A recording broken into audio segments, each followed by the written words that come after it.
Well, good morning, and thanks everyone for joining us here today. My name is Carolina Albernaz. I'm Director of Business Development Operations at the Brazil-Canada Chamber of Commerce, and we're here today with another Brazil-Canada Talks to talk about how technology can support student success. Just a few housekeeping rules. After the presentation, the panelists will answer some questions, so please add your questions on the Q&A box in the bottom of the screen. So first, for those who are not familiar with the BCC, for 47 years, we've been building relationships between Brazil and Canada, strengthening the bilateral relationships in best practices, trade, mutual growth, and prosperity. Our relationships are private and public, featuring managing directors and decision makers of small, large, and very large institutions and companies. Our volunteer board of directors is compiled by members and with expertise and knowledge and connections that can only be found by being active players in the Brazil-Canada market.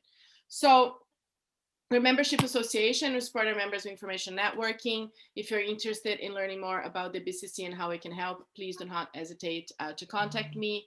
So since COVID, the world has forced everyone to shift our lives into digital mode. In academic institutions of all levels, were forced to move fast to adapt to a new normal and start offering their courses virtually. So not everyone thrives on a remote environment, and some students are struggling to adapt to this new reality, forcing institutions to rethink the way they transfer knowledge and look for new ways to use technology to help increase student engagement and enrollment.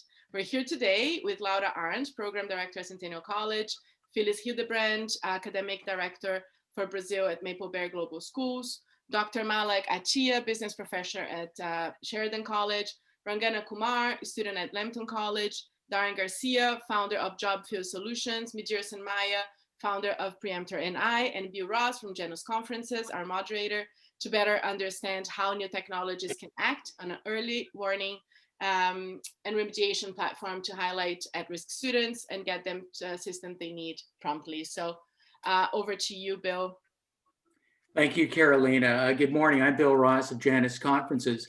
I'd like to welcome you to our panel discussion this morning, a very important discussion, and I'll be acting as your moderator today. First of all, I'd like to thank Carolina Albernaz and the Brazil-Canada Chamber of Commerce for hosting today's session. In our panel discussion in June, the focus was on academic integrity in the era of remote delivery. But as we talk with colleges and universities today, the key area of concern is student retention, especially international students who are finding themselves isolated and are having trouble coping in a remote learning environment. Today, we're going to look at the issues that are being faced and how new technologies based on artificial intelligence can help us better support these students, promote originality, and improve student retention.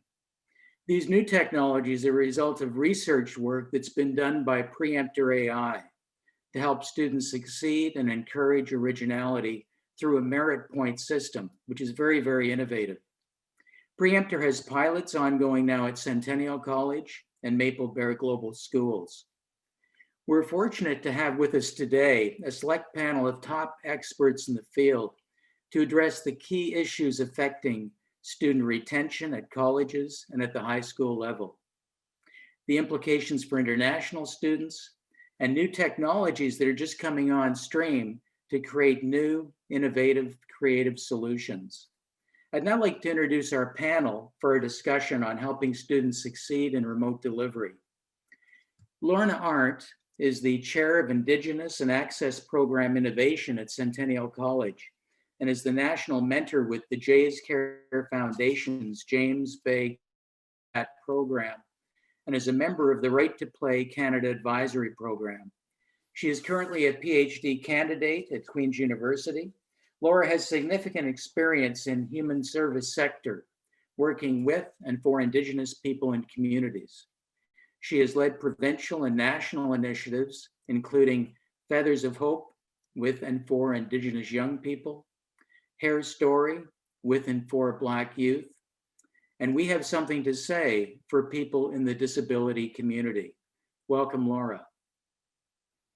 Phyllis Hildebrandt is the Academic Director, English Program Brazil at Maple Bear Global Schools.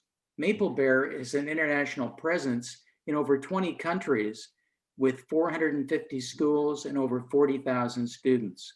Thanks for joining us, Phyllis. Malak Attia holds a DBA in International Marketing and a master's degree in leadership. She currently teaches at Conestoga and Sheridan College. She has international experience with Schlumberger Oil Services in Egypt. Boy, I messed that one up. And Dubai. Welcome, Malak. Daren Garcia is the founder of JobFill Solutions, a recruitment agency based in Oakville.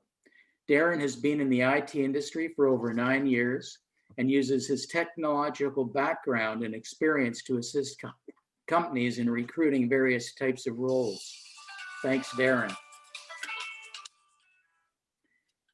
Midierson Maia holds a PhD and is a professor, entrepreneur, and founder of Preemptor.AI, a cybersecurity company that offers service to enable colleges and universities to help students succeed in this remote environment through originality. Good morning, Midierson. So let's get started. We encourage you to ask questions. This webinar, this online forum is really for you. So please ask questions of the panelists in our Q&A forum. We'll begin with a series of questions for our panel members. We'll kick off our panel discussion today with the following question. And I'm going to ask Laura to start us off with this one. Why is it important to identify students who are struggling and to find ways of assisting them? And do students feel more isolated in this online environment? What we will do in the meantime while Laura is reconnecting is I have a question for Phyllis. So Phyllis, if we could go to you next. Phyllis, can you say something? So your volume is good, okay. So Phyllis, Maple Bear is one of the largest private high schools in the world. Has the move to remote delivery impacted high school students? Oh, indeed it has. In fact, I was just talking with a high school teacher, and in his words, at the onset of the pandemic, it really was challenging. But teachers managed to establish new routines, and they've gotten the hang of it. And that's because they have the tools, they have the resources, and they have the technology. And they have found that way to engage students. So things are actually going okay. Now, have you at Maple Bear done anything specific to help the students? Yeah, well, we're actually using the Preemptor program, and we're piloting it. And in terms of the teacher is very, very happy with the technology, says it's very easy to use. The students are getting feedback in real time, and they can use it not just for their essays, but the long answer questions that they assigned. I actually spoke to a grade 12 student about Preemptor, and she's currently applying to universities in Canada and the US, and she is very positive. And I wrote down her words. She said, when we are certified that our work is original, I know that I'm standing on my own and I really feel good. The biggest thing is that we're not penalized for our writing, rather we're rewarded for originality. And in my conversation with the student, the teacher, and the coordinator, they pointed out that, well, traditionally when students submitted their assignments, they completed it, and it took time after they handed it in to get that feedback regarding their work. But with Preemptor, time just isn't wasted. And I think time is the big thing there. It's correcting behavior as it happens. And for that reason, they really feel that Preemptor is a valuable tool and are looking forward to using it in the long term. Well, this is a great testimonial for Preemptor and how it can help students. So I think they're looking at the college level, but also at the high school level. It can play a major role in helping students cope with this new environment. Yeah, I agree. Great, Phyllis. Well, we appreciate that. Any comments on what Phyllis has said? Well, I think one of the interesting things too, the comment that you made about the fact that, Preemptor will provide an originality score. So an authenticity score that students can then take with them. So if you have schools in places like Brazil or other countries, when they come to colleges, let's say in Canada or the US, they have an authenticity score, an originality score that says that they've been doing original work. Yes, and the student pointed out that that is really important to place in their portfolio. And she says, I've got that confidence level that I can stand on my own and I can do this. And it's a matter of that confidence and that accreditation that goes with it that says, you know, I'm going to survive and I'm going to be a great student in the international environment. And thanks, Maple Bear, for the support we've given toward that. Well, Phyllis, that's great to hear. You know, we're hearing from colleges and universities that retention is a major issue. So a lot of the students where they don't have programs like Preemptor, a lot of the students are just finding it impossible to cope in this remote delivery environment. And a lot of them, unfortunately, are leaving college or dropping out. So it's very good to hear about the experience that you've had at Maple Bear. Thank you.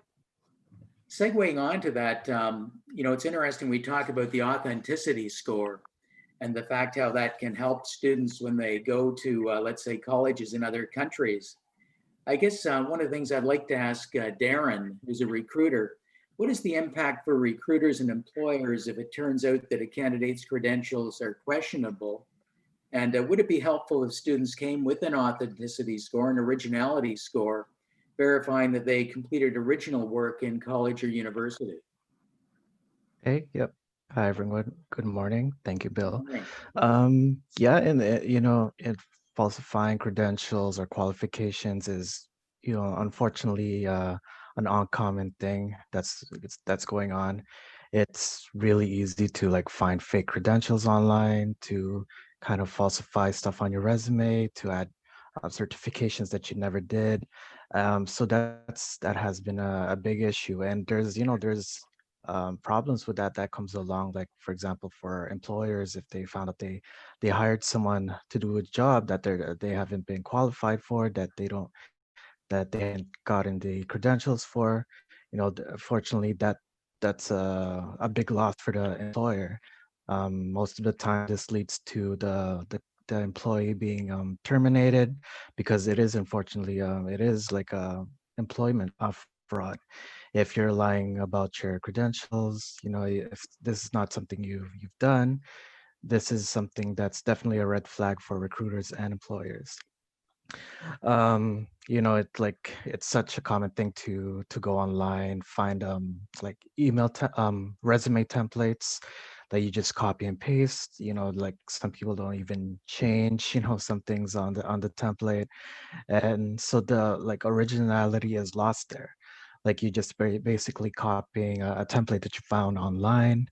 So in this case, it definitely helps. Like you know, Preemptor, if there's like an originality score attached to the resume, it shows that the candidate really has the qualifications, that they do have, you know, the experience, and they put in the work to have this score on the resume. So it makes them really stand out from the other candidates. You know, as recruiters, like for one position, we may have dozens of resumes come in, right? And that for me, if I see like a score like that, or an originality score, to make sure that they're certified, you know, it really makes them stand out from the crowd. And it's important for us as recruiters, because we want to present the best candidates to their potential employers, right? If we bring in the candidates that are the best fit, it also is good on our part and also good for the employer. And yeah, I think, Well, you know, it that's is a great to very hear, important Daren. thing. That's important. So it's helpful for recruiters and employers. I know that my ex company, Ernst and Young, where I worked for a number of years, I've talked to some of my colleagues there, and they've indicated that there's a real concern if they have someone who doesn't have originality and authenticity preparing client work, because that work might go out to the client and it doesn't reflect original work. It might reflect copied work, and then that can impact the firm. So it has an impact throughout the chain, going from recruiters to employers all the way along. So thank you very much for that. Laura, how's your sound? How does it sound now? It sounds great. You sound great. Okay, I switched computers, so. Okay, we appreciate it. So, you know, what we had asked you, Laura, was Why is it important to identify students who are struggling and to find ways of assisting them? And do students feel more isolated in this online environment? So I think I'll start with the second question first. I think Okay, great. what we are hearing is that students are feeling a degree of isolation in this online environment. I think the reality is students have spent their primary years and their high school years sitting in a classroom. And then they start their college, they get 5 months, and then we enter into COVID where everything goes online. And I think the isolating part is it is a new space for learning. And so students aren't coming in with the skills and how to navigate the space. So it can itself become very isolating simply because it's a new environment for learning. It's been a social space, but a learning space largely it hasn't been for many college students. I think the other part of what is isolating, I think, as I've been working with students over the last year and a half at Centennial, but in my career, is the fact that there is a part around social connections that are very tangible when people come together. You see somebody, you smile instantly, you're able, tap the friend on the shoulder, you're able to have a conversation. But when you're not able to do that, and then you're living in isolation, the lack of human contact, like for what is real human contact, can be really hard on students who are used to having people around them, family, friends. It's a big part of how they've socially connected. So yeah, I think what we're hearing is students want to see their faculty. They like the classroom conversations. And that's not to say all. There are students we see who are thriving in online learning, and it allows them to focus on studies. It allows them to get the work done. And then having said that, the reason I answered that question first is that's why we have to identify the differences between the students. Because the students who are thriving and doing well are finding ways to navigate. And I always talk about navigating the education system, navigating services and resources. So the students who are able to navigate are having greater success. They know how to tap into resources and services and a number of things. But there's a large number of students who are struggling. And the thing that I worry about, and especially because I speak from the context of international students and students who are racialized. In many cases, these students are coming into a learning space that is new for them. Education has and can be difficult for some groups of people. When we look at the statistics associated, and I'll speak to Indigenous and non-Indigenous and Black youth, Indigenous and Black youth tend to have a harder time getting success in the education system. They tend to have higher dropout rates. They tend not to do as well. And then when international students come into the college sector, what I have learned over the last year and a half, and I have a background in immigration services and supports, what I've learned over the last year and a half, if there isn't somebody there to support them in the navigation process, it gets harder. And I think the struggle that I see is that what Midierson is doing through Preemptor is he's creating this conduit where we're actually reaching out to the student instead of, as I call them, gotcha programs, where we're really looking for students who are cheating, students who are plagiarizing, and I'm using the harsh words because that's what gotcha is about. For somebody who's already struggling in writing, that fear, I'll use my own lived experience. Turnitin was the most terrifying part of my master's work because I was so nervous about, am I being original? Or have I not paraphrased well enough? Have I not captured thoughts well enough? So you hit the submit button as you cringe, waiting to see what the framework is. And when we started talking with Midierson, the thing that I've really enjoyed about finding ways to assist students with the Preemptor program is instead of the gotcha frame, we're giving coaching and we're cueing students to consider repositioning some writing that they've done, because the Preemptor software links with them from the minute they start their writing. And so as that we see that there's difficulties or that they, and I'm always going to err on the side of innocence, so that the student is struggling, that Preemptor is there supporting them to consider new options, just like if they had a writing coach beside them. And then if they do it again, they're saying, okay, it's clear that maybe there's some struggles going on here. Maybe we need to look at tapping into library services or to academic supports. And then when the student does well, the software acknowledges it and it gives the student the reinforcement they need, the encouragement that they need to continue to take the risk of being original. And I think that's the most difficult thing for students, is so much of what they do in the classroom is just trying to make sure they understand the content, that they're afraid to express what their worldview is attached to the content.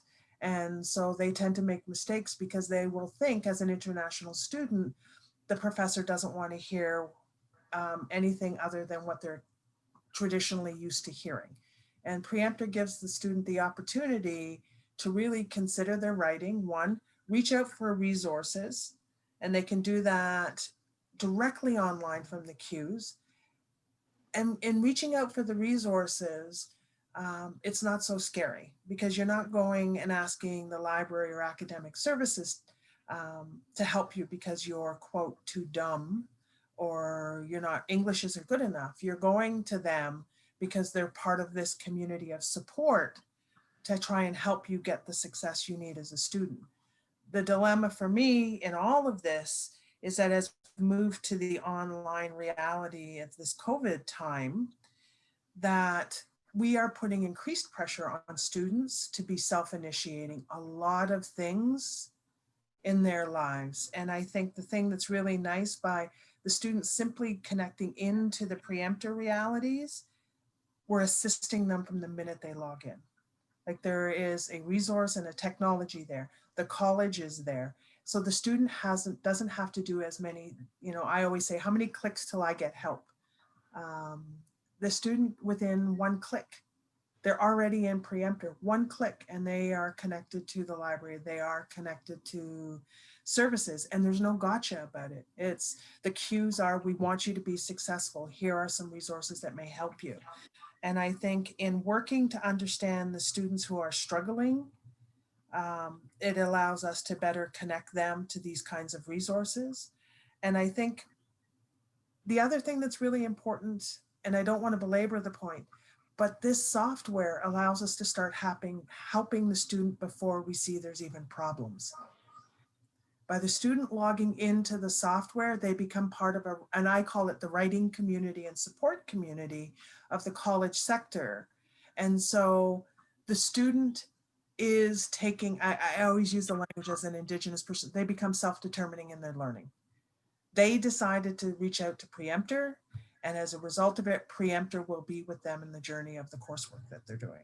And we don't have to wait till they're struggling. So the student who's doing well, the student who may need supports, both get the benefits of what Preemptor has to offer. And I think, coming back to question 2, those are the kinds of things that reduce the sense of isolation that students have online, because they feel there's a connection and there's a relational connection. And I think it's also important because it contributes indirectly to student well-being. When the student doesn't have the anxiety, they're able to put their focus on their studies. And the other thing, if I can say one last point, it would be the amount of pressure that international students are under is often underappreciated. Students coming in to do international studies are often looking for the opportunity to potentially stay in Canada. And the reality is if they're struggling and they don't have help, they may take risks because of a sense of desperation and wanting to fulfill the goal of staying. And those risks, if they don't have resources that support, like Preemptor, could end up in a student being suspended or losing their ability to continue their studies. And the fact that a student may have to have those very difficult conversations with family back home are the things that undermine the wellness of students. And I think this is a really proactive opportunity to say to the student, you're not alone. We're here, we want to help you, and we want you to be successful so that the student doesn't hit those points of desperation. Thanks for the question. Well, thanks for the answer, Laura. Obviously you have a wealth of experience, and this is extremely helpful for our session today. I really liked your comment. It's students become self-determining in their learning. So I think the fact that students have an ability to control this themselves rather than having the system with these gotcha programs coming at them. So I think again, Midierson has done an incredible job in terms of designing and implementing Preemptor to hopefully help students succeed and help them with originality. And I think, you'd commented that originality was very important, and that what we try to do is assimilate students into our way of thinking, as opposed to really celebrate their originality. And I know, being in the business world for a number of years, I really wanted students to have original thought, to come up with new ideas, creative ideas, innovative ideas. I didn't want students who were just following what we'd done in the past.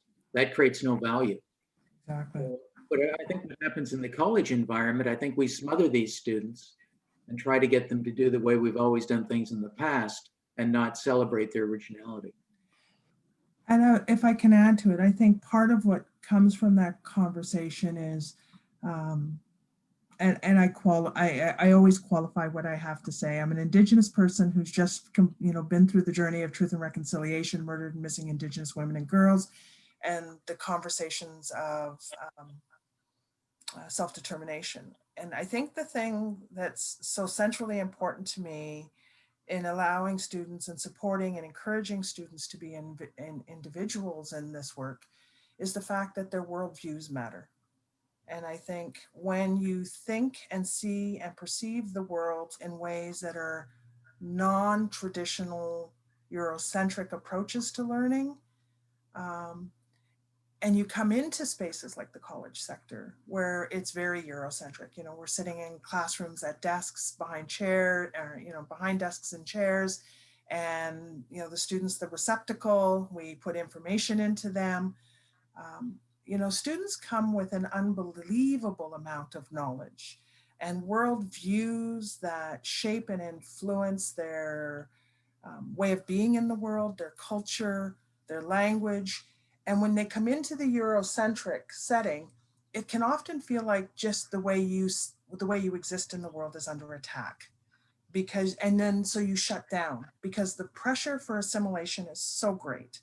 And I think the nice thing about being original is I think it's about, and I'm taking a leap, but I don't think I'm taking a leap. By encouraging students to be original, to be who they are in the work that they're doing in schools, that's the originality of new thoughts. That's the new thoughts of innovation, and that's the new innovations that are part of a global world. And I think, as we do this work, I think Preemptor is challenging students not to be afraid to be you. Be original, be you, and your worldview matters. And I remember the conversations we've been having please don't think me corny, but I work with really high risk kids, so I'm all about emotion.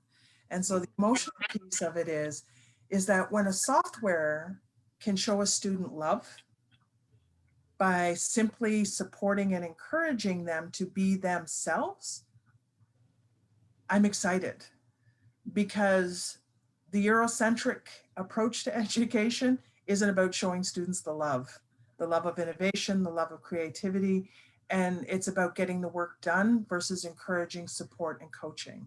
And I think the more we can get students comfortable in their own originality and embrace the cultural worldviews that they bring to the classroom, I think the more we have a better chance of actually transforming some of the education components. And I think little conversations around pieces of software really reflect on a bigger conversation around finding your place through education. And I think Preemptor gives students that opportunity by focusing on originality. Well, Laura, that's very astute. I really appreciate that. I think originality again and creativity, innovation is something that we tend to lose unless we celebrate students' originality. And in some cases, we're smothering it. So thanks very much for alerting us to this issue and how Preemptor can help. Malak, I'd like to ask you, based on your experience, how do we ensure that international students feel involved and their culture is embraced? So really segueing off what Laura has said, we don't want these international students to be assimilated. We want their original ideas and their creativity to flow. How do we ensure that they're involved and they feel their culture is embraced? Yes, Bill, thank you for the opportunity. Well, incorporate them. First thing, which I see that it's very important, they need to see the professor smiling, approachable. They can talk to them. They can feel comfortable. So it's not, education is not a torture. It's a way to be educated with fun. And if a professor has a project or a subject in which can incorporate their own culture, give them the opportunity to talk about their culture, what differences do they have in their countries, comparing to in which this project is going to be in. So this gives them the opportunity to talk, to be heard. Also, colleges, they have students incorporations in which they have events, they dance, students dance, play music. I know that now with the lockdown, they are more stressed with with exams, with talking to a machine. So some of the colleges actually offer workshops, mental support for them. And as much as we need to incorporate them, we need also to tell them the differences here. So they get included. We let them feel that they are included. So one of the incidents that comes to my mind, we had an assignment, and the assignment requested that the report has to be from 7 to 10 pages. Then most of my students are from India. So I told them, guys, when it says from 7 to 10, it has to be from 7 to 10. I know that in your culture, because actually I went to India many times, I know that in your culture, when a professor says from 7 to 10, because you love the professor, because you maybe think that this is an opportunity for extra marks, you know what, you said 10, I'm gonna give you 15, because I wanna show you how good I am, that I gave a lot of effort. They don't take it as they are not following the orders or they are not following the instructions. They are taking it that, let me show you what I can do. I'm gonna give you even more than you asked. So it's not that they are not following, it's their culture. So these are very sensitive things that we need to highlight with our students. We need to let them feel that we are approachable. Something else that I have, one of my classes for culture, the class is actually about culture and organizations. What I do is, before the class, I ask my students for famous songs that they have in their country, and I played it in the class for Spotify, and then I ask them from which country is this song, from which, so they have fun, and sometimes we dance actually while the music is going on. So still we are talking to a machine, but we need not to forget that there are humans behind this machine, and we could still create the interactive environment. We could still have fun. And this is, from my point of view, I see that this is very important with the stress that we have outside and isolation that we are facing, with the stress, because international students, they come, they pay a lot of money, which is very important for the economy of our country here. And in the same time, they came alone, they left their families, they have to look for residence, a place to stay, and they have to look for work in order to support their financial status. So they have a lot of stress, and now it's a lockdown. So going to the college or to the university was a way for them to vent, to see their friends, to talk. So as much as we can, we need to create the same environment through the machine. And when they need us for, so I also added all students to Teams. So in Teams, they could send me a question whenever they need, and I get the alert on the same time. So and then they always raise this, that, you know what, you are so quick in answering us. Thank you so much for being there. So this is very important. We need them to feel they are very strong. They came alone. They had to face all of these burdens and looking to stay in Canada. So they need to be included, welcomed, and not feeling that their rituals or their culture. Actually, you know what? You need to forget your culture, come here and adapt. No, this is not we need differences. From differences comes the quality of opinions and enriches decision-making. So this is something that would be great if we took the chance and the opportunity out of it. Well, thank you, Malak. So, I think the message here is to celebrate the cultures that these students come with and give them the opportunity to be heard and, be sensitive to some of the issues that they're facing right now in this new environment. So thank you for that. I'd now like to call on Rangana Kumar. Rangana is a former student at Lambton College. Rangana joins us from Sri Lanka, so is our longest distance caller today. So we appreciate you calling in, Rangana. I'd like to ask Rangana, would it be helpful if you were able to connect directly to college resources when you had an issue in completing an assignment? So Phyllis talked earlier about the fact that, Phyllis and Laura, about having a link where if you're having difficulty with an assignment, at the time you're doing the assignment, you could connect directly and you wouldn't be faced with some of these gotcha programs, which try to catch students for plagiarizing or impersonation, but rather what they do is try to help students in completing the assignment and demonstrating originality. As a student, Rangana, would that have been helpful? Yes, of course. As Bill mentioned, so I was an international student. I was at Lambton College studying business management. So when I was a student, we had many assignments back to back. And then there were times even I personally struggled doing assignments. Sometimes I needed help. I wanted help in because I didn't have much knowledge about that particular subject, or simply because I didn't understand what exactly I needed to do. So having some sort of support, like a way to directly connect to the college resources, would have been more helpful, because back then we didn't have that opportunity of we had Turnitin.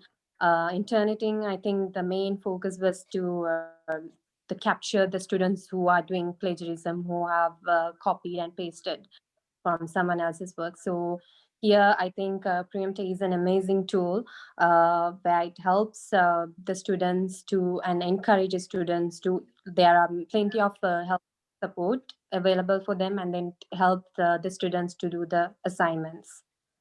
Great, and Preemptor enables you to have an authenticity score, and with that authenticity score, you can receive merits for doing original work, but also that score follows you. So it'll follow you. Let's say you're going to another job, the employer will be able to see that you have a reputation for creating original work rather than copying.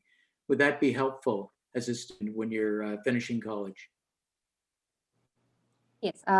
So like I'll tell an example. So back then when I was a student, we had many incidents in my college, in my class, that some of my friends, they got caught in plagiarism. They copy paste someone else's work, or they copied from the internet, and they got caught, and then they got like low marks, and sometimes they fail the subject.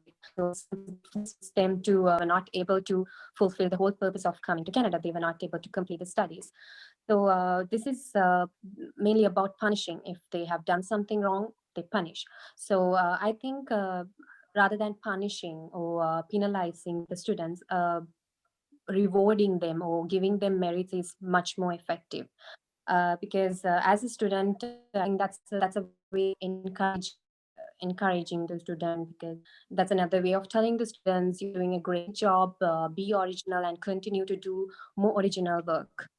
And also Preemptor gives you an authentic code which you can use throughout your career, and which you can take with you whenever, like after you graduate from college or university. You can show that score to the potential employer, because just because you tell them that you have completed this course and you have this qualification, it doesn't necessarily mean you have done original work. But this authenticity core shows them and represents your originality, and so the potential employers can actually hire the suitable employee from the job market. Well, thank you very much, Rangana. I think it's very important for us to get a student's perspective here, because this is where our focus is. We're really trying to help students, so we appreciate that. And thank you for calling in all the way from Sri Lanka today. So you can see some clear problems involving students succeed in the remote delivery environment and promoting originality. Is there a solution? Today, we're going to look at some new and exciting developments in technology, specifically artificial intelligence, that provide a solution. What are some of the new advances in technology that have recently taken place that make us better able to assist in identifying students who are struggling and to provide assistance to them on a timely basis? How does the originality score work, and does it motivate students to be original? Midierson, hi, Bill. Share with us some of your work in this area.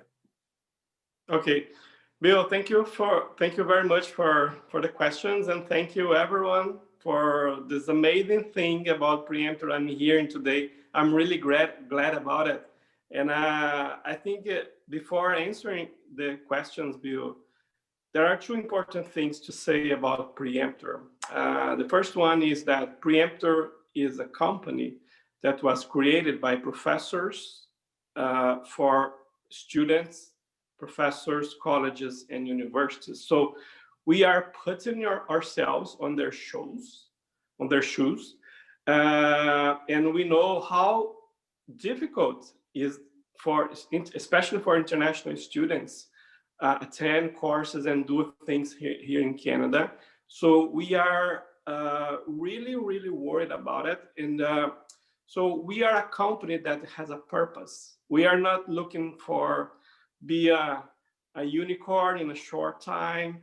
We are not looking for accumulate a huge amount of money, but we are focused on solve the problem for students and help students succeed through the originality.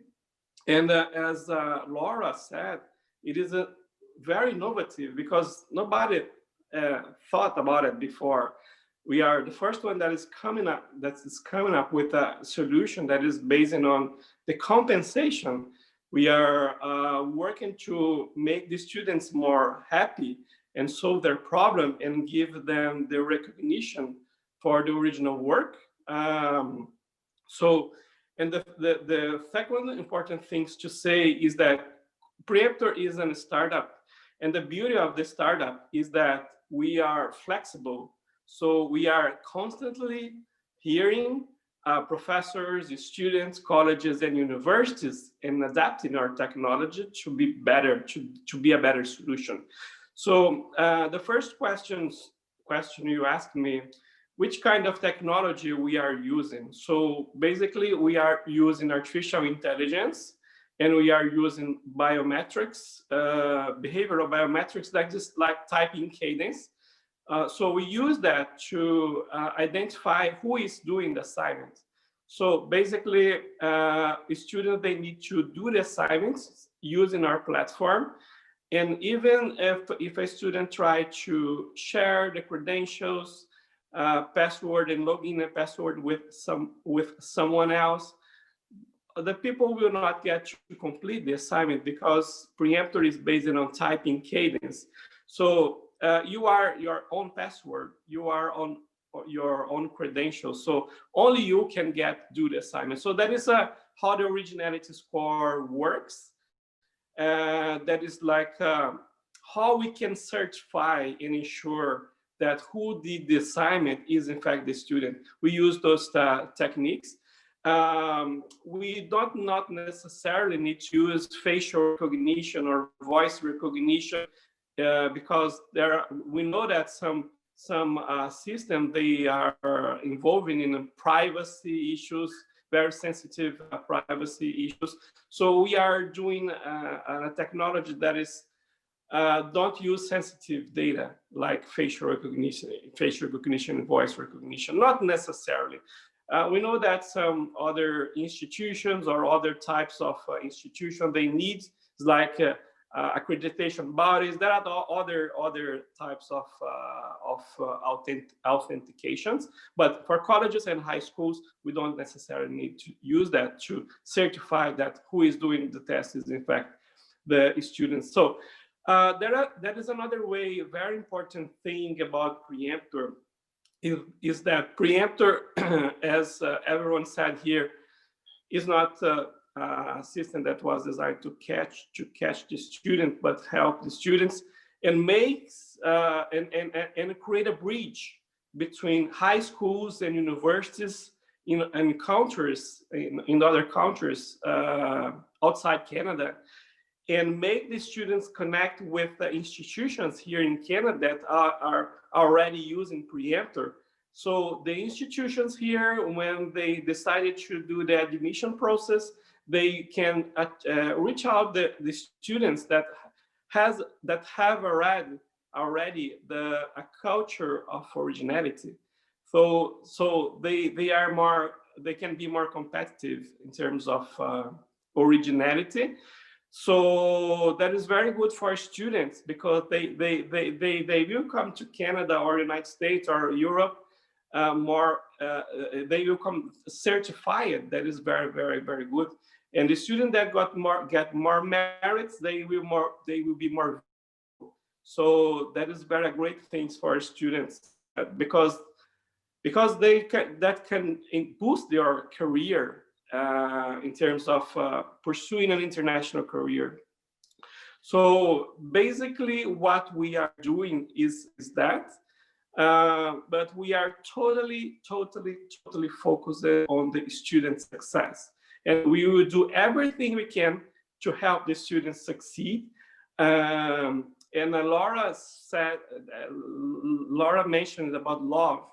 We are, personally, I really believe, Bill and guys, that love is the most powerful tool to educate. So if we use that, if we know how to use that, we will succeed. We will achieve our goal and help students succeed. Because especially during the COVID, people, they are apart from the human contact.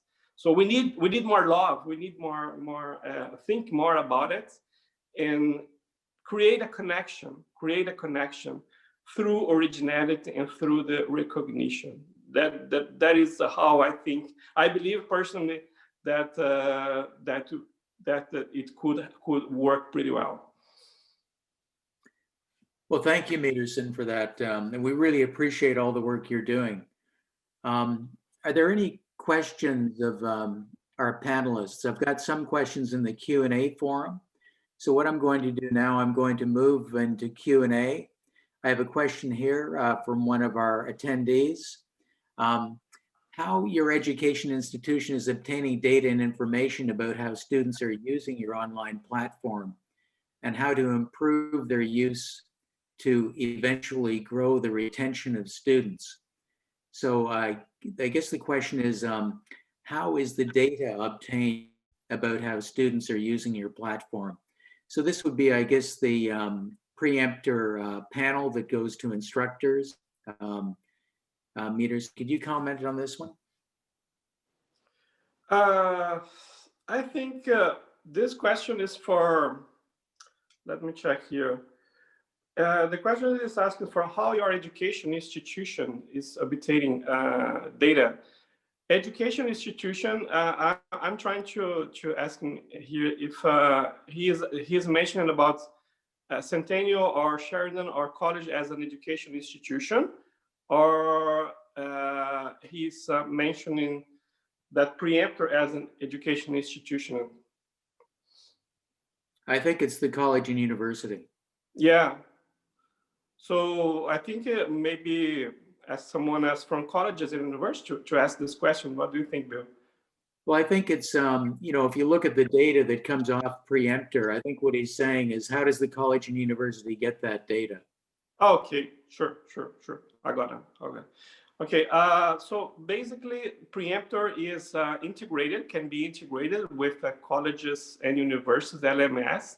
So we don't use the data for other purposes. We only use the data to identify the students. So basically Preemptor does not store data and doesn't use the data harvest.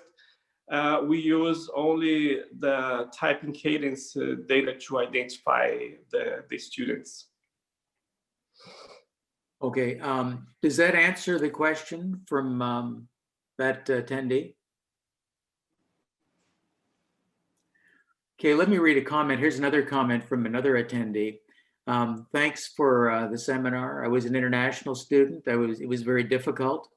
I had a PhD in education in my country. I was studying at UBC.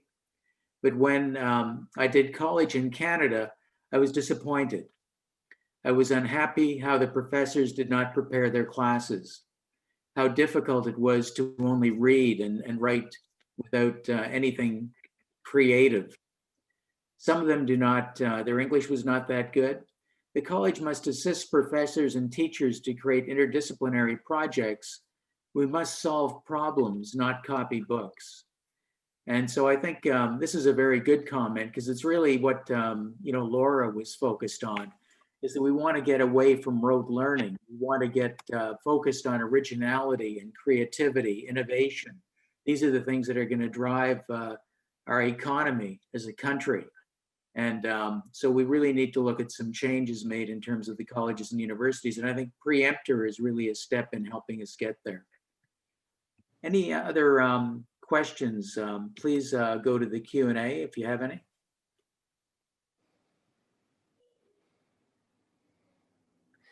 Okay, so I think we've had a great panel discussion. I really appreciate our panelists for sharing your perspective and for a very interesting discussion today.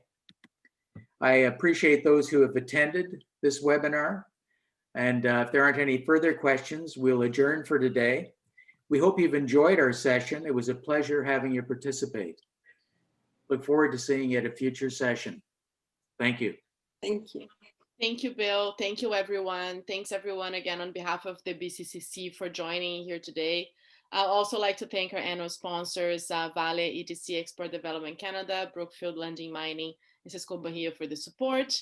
And for the attendees, I hope the information was fruitful and relevant. If you need any further information on Preemptor, or if you wanted to connect with any of the panelists here today, please let us know. We'll be happy to do the connection for you as well.